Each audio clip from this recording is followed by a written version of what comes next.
Baik, selamat malam Bapak Ibu saudara-saudari yang saya kasihi dalam Tuhan.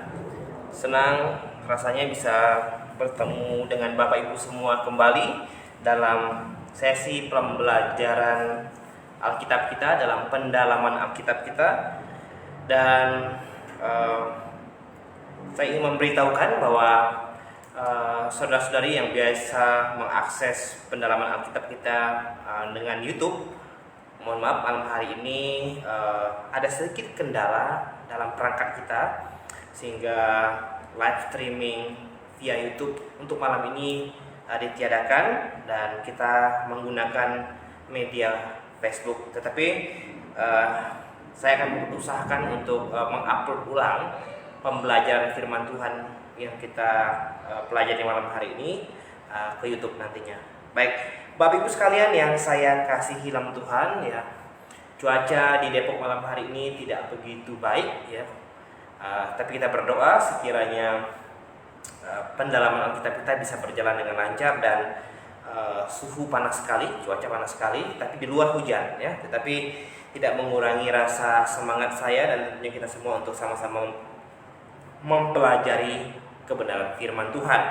Baik, pada malam hari ini saya mau mengajak Bapak Ibu saudara-saudari yang saya kasihi dalam Tuhan untuk membahas satu topik yang menurut saya sangat penting untuk diketahui oleh setiap orang percaya. Satu topik yang harus diketahui terutama untuk kalangan kekristenan hari ini. Ya. Dan malam hari ini kita akan mempelajari tentang apakah Isa Al-Masih itu sama dengan Yesus Kristus. Karena saya banyak menemukan orang Kristen yang percaya bahwa Isa Al-Masih itu adalah Yesus Kristus adalah Isa Al-Masih. Tetapi apa benarkah demikian? Nah, malam hari ini kita akan mencoba untuk melihat kebenaran firman Tuhan itu berdasarkan sudut pandang Alkitab. Kalau kita berbicara mengenai Yesus Kristus, saya yakin dan percaya Bapak Ibu sekalian semuanya pasti sudah tahu bagaimana kelahiran Yesus Kristus, bagaimana awal kehamilan Maria, dan bagaimana pelayanannya sampai dengan titik puncaknya, yaitu pada saat penyalibannya. Saya yakin dan percaya kita semua sudah tahu dan sudah sering membaca cerita ini. Di dalam kitab Injil ada 4 Injil yang mencatat tentang kelahiran, pelayanan, dan penyaliban Tuhan Yesus Kristus. Tetapi Bapak Ibu sekalian yang saya kasih Tuhan, sebelum kita melihat itu, nanti kita akan membandingkannya. Saya akan mengajak kita melihat perbedaan, ya, antara Isa Al-Masih, ya, Isa Al-Masih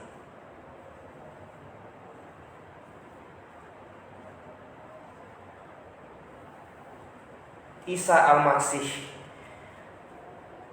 Jadi Bapak Ibu sekalian yang saya kasih Tuhan, setelah kita mempelajari topik ini malam hari ini, saya mau mengajak kita semua menggunakan akal logika kita, ya, akal logika kita untuk membedakan, untuk menyerap, menerima kebenaran.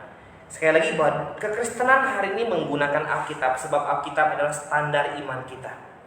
Kalau kita berbicara mengenai standar iman kekristenan kita, kehidupan kekristenan kita, bahkan pengajaran-pengajaran penting yang ada di dalam kekristenan hari ini, maka mau tidak mau, suka tidak suka, kita harus menggunakan Alkitab dan hanya lewat Alkitab saja. Oleh sebab itu malam hari ini kita akan mencocokkan Isa Al-Masih apakah memang benar sama atau berbeda dengan Yesus Kristus. Oke. Jadi begini, sejarah Isa Al-Masih dari lahir hingga wafatnya, hingga meninggalnya, ya. Saya sudah mencoba untuk mengumpulkan banyak data dan saya coba ringkaskan malam hari ini untuk Bapak Ibu sekalian yang saya kasihi dalam Tuhan. Yang pertama, ya, poin yang pertama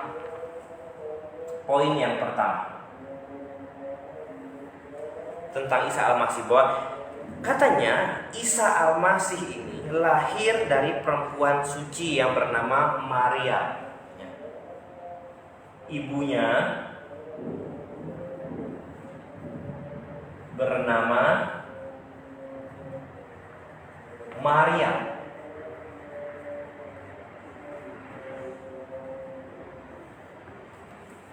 Nah, saya akan langsung membuat sebuah perbedaan dengan Yesus Kristus. Kalau Isa Al-Masih, ibunya atau orang tuanya namanya Maria.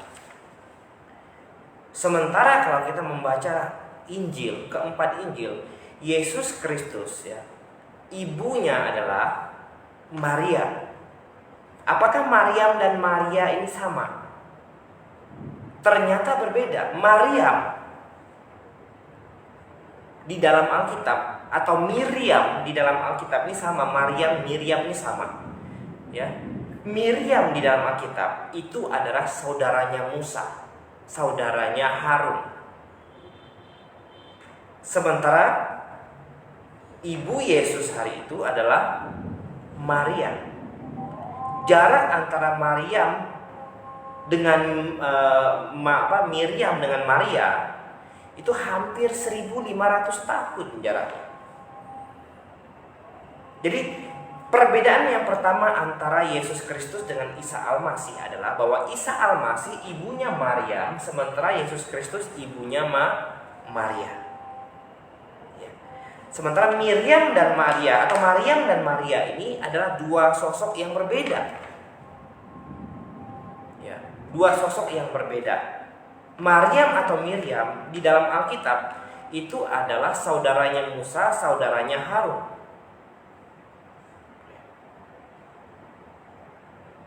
Dan jarak antara Maryam atau Miriam dengan Musa dengan Maria ini hampir kurang lebih 1500 tahun. Jadi jauh sekali jaraknya. Otomatis kayak berkata bahwa ini perbedaan pertama antara Isa Al-Masih dan Yesus Kristus. Dari nama perempuan yang mengandungnya. Oke. Yang kedua, katanya ketika mengandung Nabi Isa ini, Maryam ini ketakutan dan menahan rasa sakit yang luar biasa. Kenapa dia takut? Karena dia takut mendapat cemoohan orang-orang pada saat itu di mana dia hamil tanpa seorang ayah. Dengan rasa kesakitan dan hampir saat mau melahirkan, Maryam ini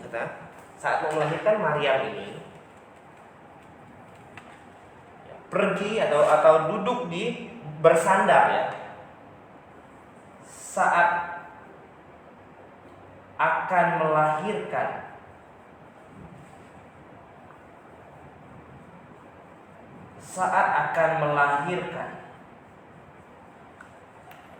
Ya. Maryam ini duduk di bawah pohon korma. Oke. Jadi ketika Maryam akan melahirkan Isa Al-Masih ini, dia sambil merasakan kesakitan, sambil menahan rasa malu, takut dicemooh oleh orang pada saat itu, dia akhirnya duduk bersandar di bawah pohon korma. Sementara kalau kita ingin melihat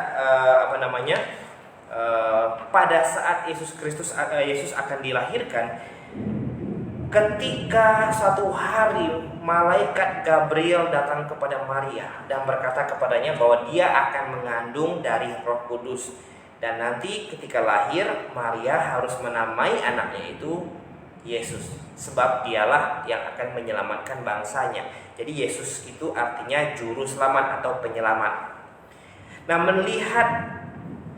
melihat tunangannya, jadi Maria ini punya tunangan namanya Yusuf. Ya. sementara Maryam tidak punya. Maria punya tunangan namanya Yusuf. Ya, mereka belum menikah, masih dalam status bertunangan. Yusuf melihat Maria hamil, mengandung, sementara mereka belum menikah. Ini suatu aib, suatu masalah besar di dalam budaya orang Yahudi. Oleh sebab itu dia berkeinginan untuk menceraikan atau memutuskan hubungan pertunangannya dengan Maria secara diam-diam. Tetapi keinginan Yusuf itu diketahui oleh Allah, dan Allah mengutus Gabriel kepadanya dalam mimpi dan berkata kepada Yusuf supaya jangan memutuskan hubungan dengan Maria, jangan menceraikan Maria. Justru engkau harus mengambil Maria sebagai istri, tapi tidak boleh bersetubuh dengan dia sampai Maria melahirkan Yesus, melahirkan bayi yang dikandung dari Roh Kudus itu. Dan mendengar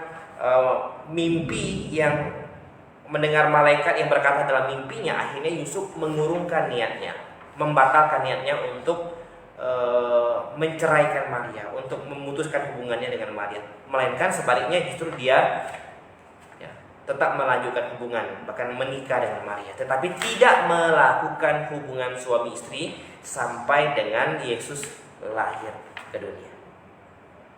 Ya, jadi Maria justru berbahagia. Kalau kita membaca di dalam Injil Lukas, Maria berbahagia, Maria bersukacita, karena dia tahu anak yang dikandungnya itu bukanlah anak sembarangan, melainkan Roh Kudus yang masuk ke dalam rahimnya, dan anak yang dikandungnya itu adalah sang penyelamat, sang juru selamat, yang oleh bangsa Yahudi dari sejak perjanjian lama itu sudah digambarkan, disimbolkan dengan domba itu.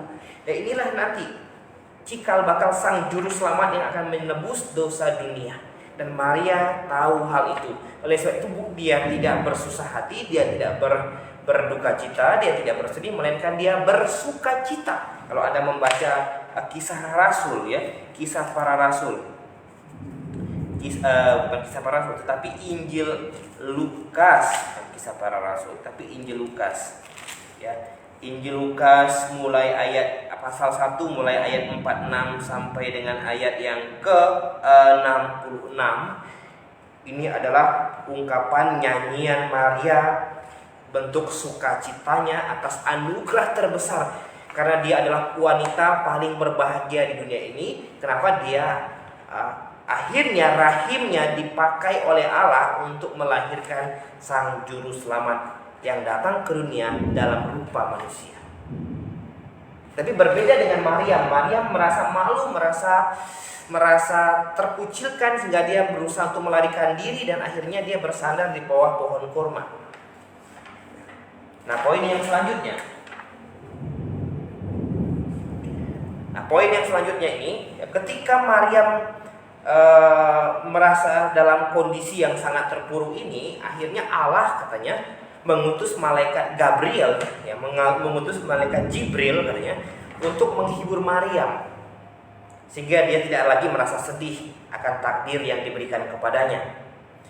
Kemudian katanya malaikat Jibril ini menyuruh Maria untuk menggoyangkan pohon kurma di tengah-tengah hamil besar, rasa kesakitan ingin melahirkan. Jadi Maryam diminta untuk mengguncang pohon kurma. Ya, di saat akan lahiran, Maryam mengguncang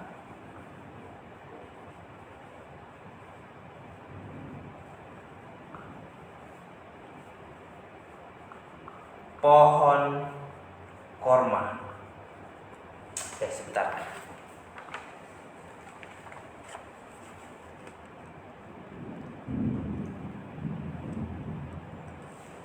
Oke. Jadi pada saat akan melahirkan, malaikat Jibril datang kepada Maria sambil menghiburnya dan memintanya untuk menggoncang pohon kurma. Nanti kelak pohon kurma, buah kurma yang jatuh ini akan menjadi bahan makanan sang bayi, sang Isa Al-Masih. Tetapi berbeda dengan cerita Yesus Kristus. Ketika Maria akan melahirkan situasi yang terjadi saat itu adalah terjadi sebuah sensus penduduk, di mana semua orang Yahudi, orang Israel di belahan penjuru dunia harus kembali ke kotanya masing-masing untuk mencatatkan namanya, ya, untuk menuliskan namanya. Ini sensus penduduk yang sangat super kuno, ya. Jadi mereka harus datang pulang ke kampung halamannya dan mencatatkan namanya di sana. Karena Maria dan Yusuf sama-sama dari keturunan Daud, maka mereka harus kembali ke Bethlehem, ya, untuk mencatatkan namanya. Kembali ke Efrata. Di Bethlehem ada kota kecil lagi namanya Efrata, di mana mereka harus mencatatkan namanya karena kebetulan mereka sama-sama dari keturunan Daud. Nah, kita tahu semua ceritanya ketika mereka sampai di tempat, karena itu situasi sedang sensus dan banyak sekali orang yang berdatangan, banyak sekali keturunan-keturunan Daud yang lahir pulang kampung semua berserta dengan mereka. Akhirnya mereka tidak mendapatkan penginapan. Tempat yang tersisa adalah kandang domba. Dan disitulah Alkitab mencatat Maria akhirnya melahirkan Yesus Kristus di dalam kandang domba. Tetapi Maryam katanya pada saat akan melahirkan diminta untuk mengguncang pohon kurma. Rasanya agak mustahil, ya, seorang wanita yang sedang hamil besar akan melahirkan, sakit luar biasa, sempat-sempatnya menggoncang pohon kurma. Pohon kurma ini kan bukan pohon yang kecil, ini pohon yang cukup besar. Berarti perlu tenaga berkali-kali lipat. Selain tenaga untuk melahirkan, tenaga juga untuk menggoncang pohon kurma supaya pohon kurma itu buah kurmanya jatuh. Nah, Bapak Ibu sekalian yang saya kasih Tuhan, ini perbedaan demi perbedaan yang saya ingin sampaikan kepada Bapak Ibu semua, supaya jangan sampai nanti kita beranggapan bahwa Yesus Kristus dan Isa Al-Masih itu sama. Ya, ini baru 3 perbedaan. Kemudian katanya, akhirnya lahirlah si Isa Al-Masih ini di bawah pohon kurma, sementara Yesus Kristus lahir di dalam kandang domba. Dan ketika Isa Al-Masih ini lahir katanya, poin yang keempat, ketika Isa Al-Masih ini lahir, banyak orang yang mencibir Maria. Akhirnya bayi Isa Al-Masih ini katanya, ya, bayi Isa ini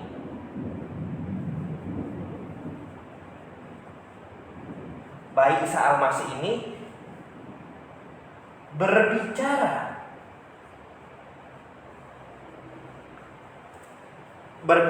untuk membela ibunya, untuk membela Maria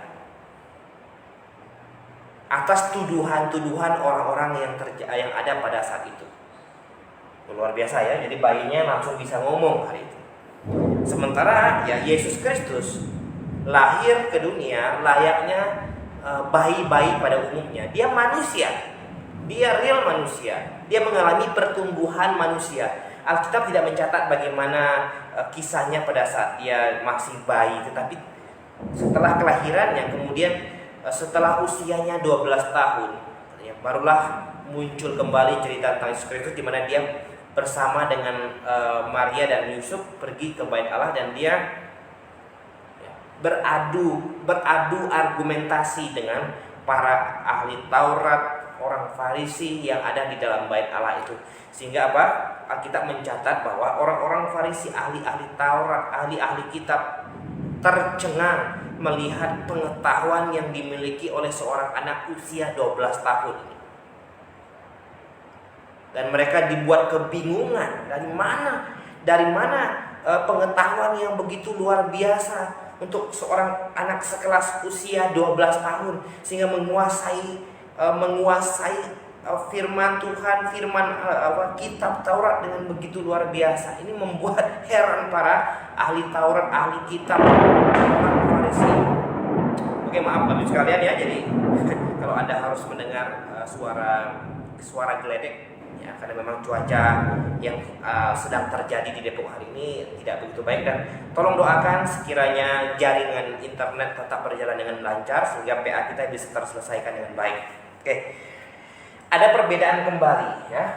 Alkitab tidak mencatatkan bahwa Yesus Kristus berbicara tiba-tiba berbicara untuk membela ibunya, tidak, ya. Karena apa? Karena tidak perlu dibela, karena Maria dan Yusuf benar-benar menikah, ya. Setelah Yusuf berniat ingin menceraikan Maria, dan Tuhan suruh Gabriel bilang jangan ceraikan, nikahi, tetapi jangan melakukan hubungan suami istri sampai dengan bayi Yesus Kristus lahir.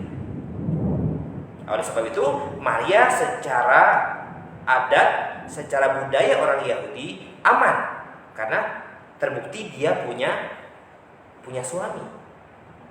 Ya, tapi Maryam tidak punya suami sampai dengan dia melahirkan bayi. Oleh sebab itu ketika dia lahiran, masih banyak orang yang beranggapan jangan-jangan Isa Al-Masih ini anak hasil perbuatan antara Maryam dengan laki-laki lain. Tapi katanya bayi Isa Al-Masih yang baru dilahirkan itu berbicara kepada orang banyak untuk menjelaskan alasan kenapa dia datang, kenapa dia lahir ke dunia ini.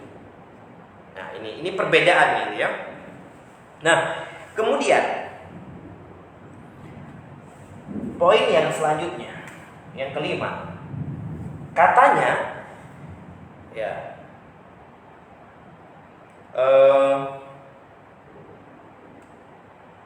sejak usia 6 tahun,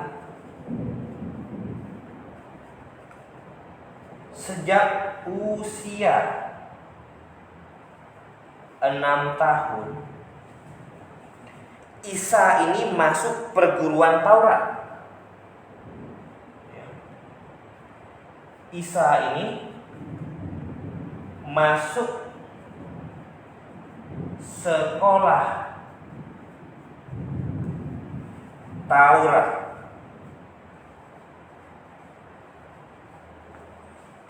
Ya. Sementara kita ketahui bahwa Yesus Kristus tidak pernah sama sekali sekolah Taurat. Tidak perlu bagi Yesus Kristus sekolah Taurat. Alkitab mencatat usia 12 tahun dia sudah fasih, dia sudah mengerti, dan dia lebih pintar berkali-kali lipat dibandingkan para ahli kitab, ahli Taurat dan orang Farisi yang beradu argumentasi dengan dia di dalam bait Allah saat itu, dan membuat mereka tercengang-cengang dari manakah dia dapatkan pengetahuan yang luar biasa ini. Kenapa Yesus tidak perlu sekolah Taurat? Ya karena dia Allah, karena dia Tuhan. Yesus Kristus ini adalah inkarnasi dari Allah. Ya, Filipi pasal 2 ayat 5-7. Allah mengosongkan dirinya. Coba kita lihat ya. Filipi pasal 2. Filipi pasal 2. Ya. Filipi pasal 2 ayat 5 sampai ayat yang ke-7. Filipi pasal 2 ayat 5 sampai 7. Saya akan bacakan untuk Bapak Ibu saudara-saudari semuanya. Filipi pasal 2 ayat 5 sampai 7. Hendaklah kamu dalam hidupmu bersama menaruh pikiran dan perasaan yang terdapat juga dalam Kristus Yesus, yang walaupun dalam rupa Allah tidak menganggap kesetaraan dengan Allah itu sebagai milik yang harus dipertahankan, melainkan telah mengosongkan dirinya sendiri dan mengambil rupa seorang hamba dan menjadi sama dengan manusia. Perhatikan kata di ayat ke-7, melainkan telah mengosongkan dirinya sendiri. Ya, dalam bahasa Yunani, bahasa asli ya, Alkitab Perjanjian Baru, ini kata mengosongkan diri ini menggunakan kata kenosis, mengkenosiskan. Ya, meninggalkan tahta keilahiannya dan menjadi sama seperti manusia. Ini sebenarnya berinkarnasi, menjadi manusia. Allah yang turun ke dunia jadi manusia. Ini yang disebut dengan kenosis atau mengosongkan diri. Itu sebabnya Yesus Kristus tidak perlu sekolah Taurat, tidak perlu belajar hukum Taurat, sebab dia adalah Allah, sebab dialah yang memberikan hukum Taurat itu kepada Musa di Gunung Sinai. Jadi untuk apa bagi dia bersekolah Taurat? Bahkan dia jauh lebih mengetahui masalah firman Tuhan ini, Taurat ini, dibandingkan orang-orang Yahudi, dibandingkan orang-orang Farisi, ahli Taurat dan ahli kitab pada saat itu. Sementara Isa Al-Masih harus sekolah Taurat pada usia 6 tahun untuk menambah, mengisi pengetahuannya. Oke, Bapak sekalian, ini perbedaan-perbedaan. Tolong Bapak Ibu semua perhatikan, ya. Simak, perhatikan dan gunakan logika. Sekali lagi, ya, kita sebagai orang Kristen kita harus berstandarkan. Standar kita ini adalah firman Tuhan, Alkitab. Tidak boleh mempercayai sesuatu di luar Alkitab. Kalau yang ini berbicara mengenai masalah pengajaran kerohanian kita, iman kita, ya. Oke, saya akan hapus bagian atas ini, ya. Kita kembali ke sini, saya hapus.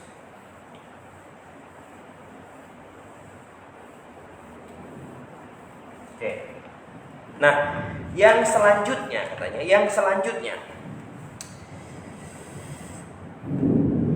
pada umur 30 tahun. Yang keenam, poin yang keenam. Pada usia 30 tahun, Isa Al-Masih ini diangkat menjadi rasul.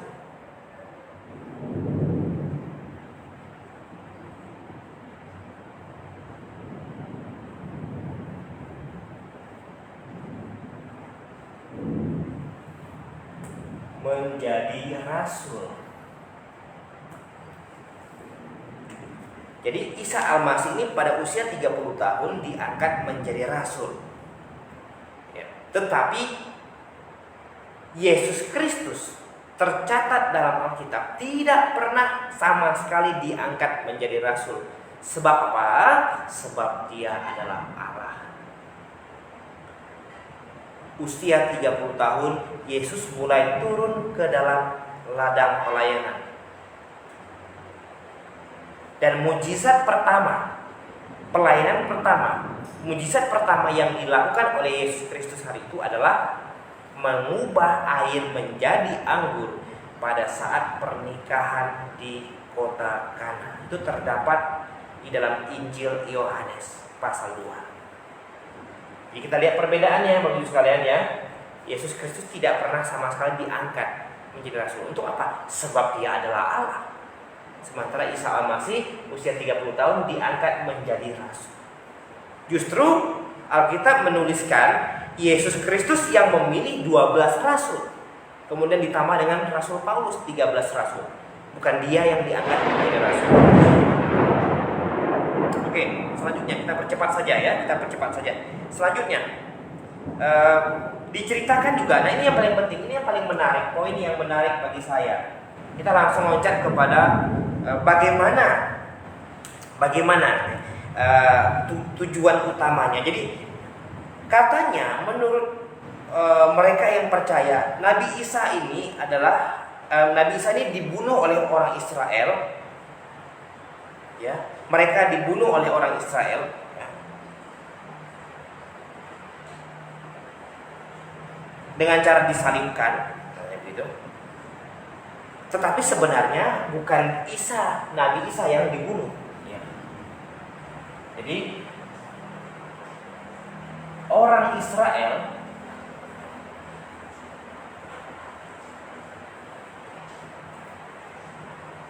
menyalibkan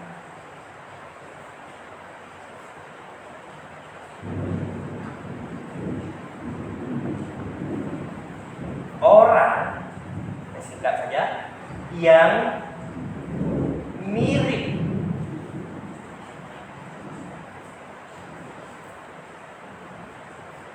dengan Isa Al-Masih ini.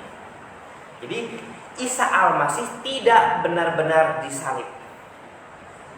Ini dia. Ini Isa Al-Masih. Isa Al-Masih tidak benar-benar disalib.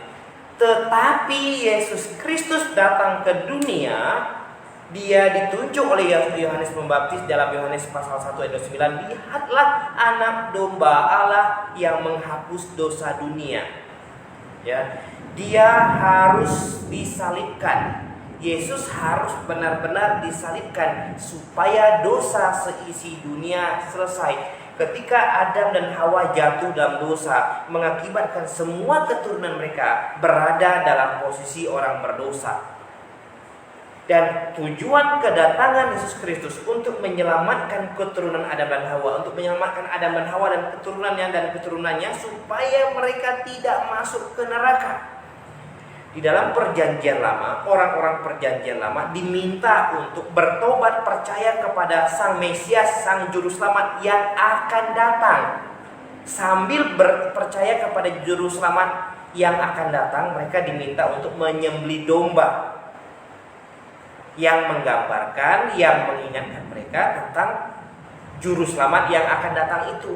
Mereka harus sembelih domba itu terus sampai Sang Juru Selamat, sampai Sang Domba Allah itu benar-benar datang.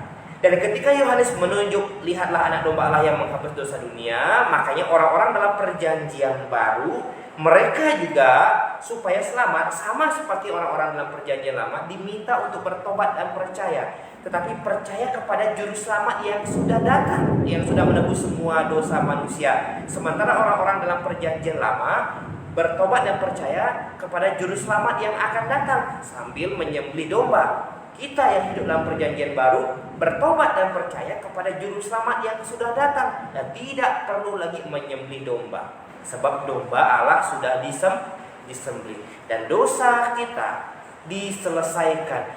Hari ini saya, Bapak Ibu semuanya, saudara-saudari sekalian yang sudah bertobat dan percaya kepada Tuhan Yesus, sudah mengaminkan seluruh dosanya tersalibkan, dihapus oleh Tuhan Yesus, kita hari ini disebut orang kudus. Bukan disebut orang kudus karena karakter kita, melainkan kita disebut orang kudus karena apa?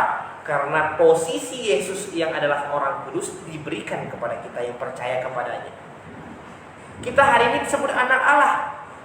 Kenapa? Karena ketika kita mengaminkan seluruh dosa kita tersalibkan, ditebus oleh Tuhan Yesus, artinya apa? Kita percaya terjadinya tukar posisi. Yesus menggantikan semua hukuman saya dan saya hidup karena iman kepada Yesus Kristus. Jadi saya jadi orang kudus hari ini karena posisi Yesus orang kudus diberikan kepada saya. Jadi posisi saya yang kudus, bukan karakter saya yang kudus. Karakter saya diminta untuk dibangun setiap hari supaya semakin hari semakin kudus, tetapi belum kudus. Melainkan yang kudus hari ini adalah saya disebut orang kudus karena posisi saya di hadapan Allah Bapa sudah disebut orang kudus karena dosa-dosa saya sudah diselesaikan oleh Tuhan Yesus di atas kayu salib. Saya hari ini disebut anak Allah. Kenapa? Karena Yesus anak Allah, statusnya ini diberikan kepada saya yang percaya kepadanya. Jadi saya hari ini, Bapak Ibu semuanya, kita sebut anak Allah karena Yesus Kristus. Kita disebut orang kudus juga karena Yesus Kristus. Kita akan menyandang status orang kudus, anak Allah, selama kita ada di dalam Yesus Kristus. Selama kita tidak meninggalkan iman kita di dalam Yesus Kristus. Berbeda dengan Isa Al-Masih. Isa Al-Masih tidak benar-benar disalibkan. Artinya Isa Al-Masih bukan juru selamat. Isa Al-Masih bukan Yesus Kristus. Sebab kalau Yesus Kristus tidak disalibkan, melainkan diganti dengan orang lain, maka dosa saya, dosa Adam, dan dosa seisi dunia tidak pernah diselesaikan. Itu artinya kita semua sedang berbondong-bondong menuju ke neraka.